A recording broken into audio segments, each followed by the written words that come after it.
नमस्कार। आज का विषय थोड़ा चौंकाने वाला है। हाल ही में एक खबर आई जिसने काफी लोगों को शायद परेशान किया होगा। लगभग 1.6 अरब, जी हां, 1.6 बिलियन यूजर नेम और पासवर्ड्स इंटरनेट पर लीक हो गए हैं। ये जानकारी हमें कुछ अखबारों और रिपोर्ट से मिली है। 1.6 अरब? हाँ, 1.6 अरब। यह आंकड़ा इतना बड़ा है कि मतलब सोचना भी मुश्किल है। आज हम इसी पे थोड़ी गहराई से बात करेंगे। आखिर इतना सारा डेटा आया कहां से, इसका असल मतलब क्या है, और सबसे जरूरी हमारी ऑनलाइन सुरक्षा के लिए इसके क्या मायने हैं। चलिए इसे समझने की कोशिश करते हैं। बिल्कुल, ये संख्या वाकई बहुत बहुत बड़ी है और चिंताजनक भी।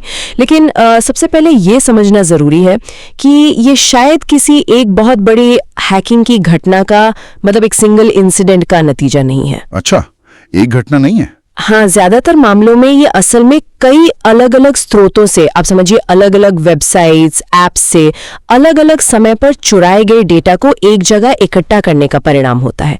एक तरह का संकलन है ये। ओह, तो मतलब ये धीरे धीरे इकट्ठा किया गया है, बिखरी हुई चोरियों का एक बड़ा सा ढेर। बिल्कुल वैसा ही। मैंने रिपोर्ट्स में गूगल, फेसबुक, टेलीग्राम जैसी बड़ी कंपनियों का भी जिक्र देखा था।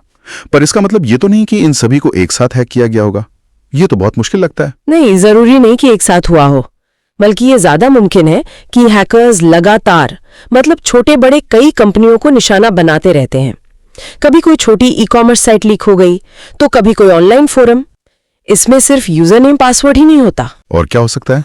इसमें कभी कभी नाम, ईमेल एड्रेस, फोन नंबर या यहाँ तक कि पेमेंट डिटेल्स जैसे क्रेडिट कार्ड की जानकारी भी शामिल हो सकती है। हैकर्स फिर इस सारे डेटा को जमा करते जाते हैं, क्योंकि इकट्ठा होकर ये डेटा उनके लिए ज्यादा कीमती हो जाता है।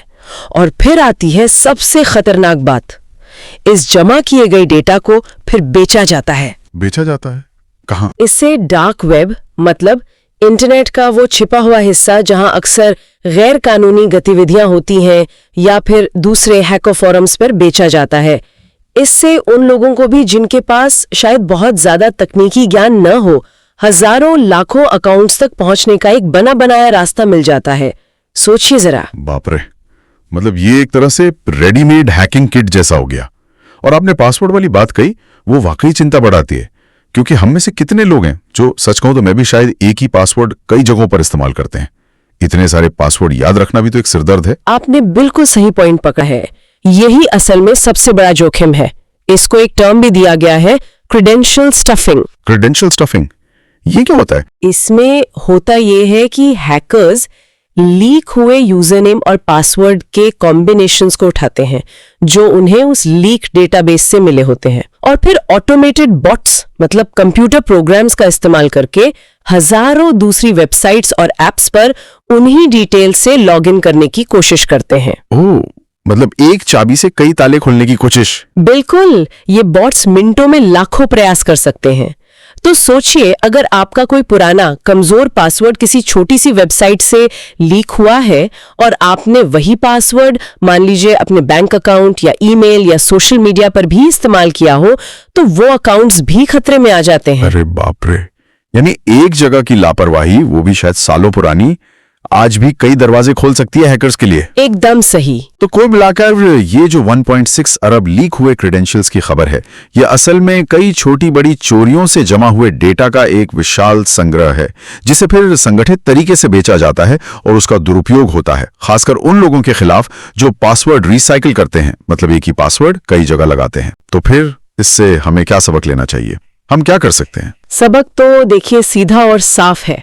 हमें अपनी ऑनलाइन प्राइवेसी और सुरक्षा को अब और भी ज्यादा मतलब बहुत ज्यादा गंभीरता से लेना होगा।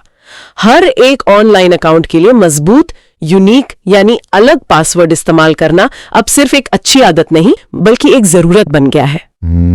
मजबूत और अलग पासवर्ड। हाँ, और पासवर्ड मैनेजर्स का इस्तेमाल इसमें काफी मदद कर सकता है। वो मुश्किल पासवर्ड बनाकर याद भी रख लेते हैं। एक और दिलचस्प बात जो कुछ रिपोर्ट्स में सामने आ रही है वो ये है कि अब सिर्फ डेटा चोरी होना ही अपने आप में एक बड़ी चिंता नहीं रह गया है। अच्छा, तो फिर क्या है? बल्कि उस चोरी हुए डेटा का इस तरह से संगठित रूप से दुरुपयोग होना, जैसे क्रेडेंशियल स्टफिंग में होता है, वो एक बड़ा और शायद ज्यादा तात्कालिक खतरा बनता जा रहा है। डेटा का गलत इस्तेमाल ज्यादा खतरनाक हो रहा है। ये तो सोचने वाली बात है। मतलब चोरी होना बुरा है, पर उसके बाद जो होता है वो शायद और भी बुरा है। आज की बातचीत से ये तो साफ है कि ऑनलाइन दुनिया में खतरे कितने जटिल हैं और कैसे एक दूसरे से जुड़े हुए हैं। बिल्कुल, ये सिर्फ एक लीक की बात नहीं है, बल्कि उसके बाद होने वाले दुरुपयोग की पूरी चेन है। सही कहा। और जाते जाते शायद एक सवाल हम सबके सोचने के लिए छोड़ सकते हैं, क्या सिर्फ मजबूत और अलग अलग पासवर्ड बना लेना ही काफी होगा आगे चलकर? या हमें अपनी डिजिटल पहचान और डेटा को सुरक्षित रखने के लिए पूरी तरह से नए तरीकों के बारे में सोचने की जरूरत है? शायद बायोमेट्रिक्स या उससे भी आगे की कोई टेक्नोलॉजी, इस पर विचार करना जरूरी